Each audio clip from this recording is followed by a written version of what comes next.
If your fries are in GBD, golden brown and delicious, you are doing it wrong. Today, I'm going to show you the secret to fries so crispy, so fluffy, you're never going to eat frozen again. Let's go make some magic in some hot oil. Our first steps are going to be to peel and wash the potatoes using a bowl of cold water.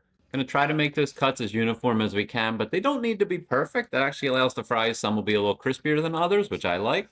But we're looking for like thick pencil shape here. Going to change the water. You can see how clear it gets. All right, what's happening? We got our fryer oil heating up behind us. Beautiful day. Let's make something really unhealthy. See you in a minute.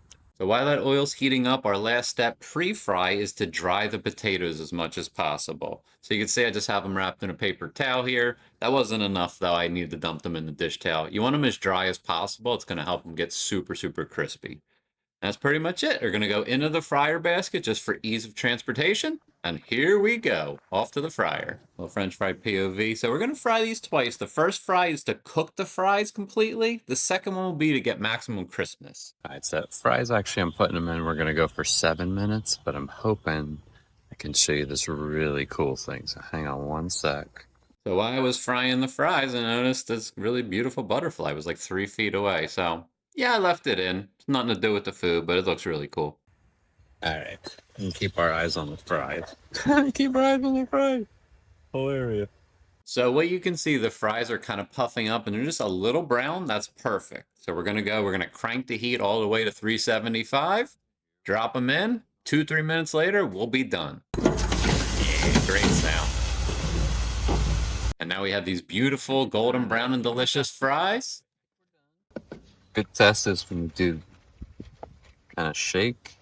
You can hear it. Try not to get oil all over my table. You can hear that, hopefully. And our final step, we're going to put these onto a paper towel. Salt, pepper, right away while they're still hot. All right, here we are. We're ready to eat. They look great. They smell great. Oh, that's seasoning. It's as good as a French fry gets, seriously. We cut them ourselves, rinse off some of the starch, fried them at about 350, and then it was about 7 or 8 minutes, and then 375, probably 3 or 4 more. These are fantastic. Worth all the effort for sure. Appreciate you watching. Like, comment, subscribe. See you next time. So good. So good.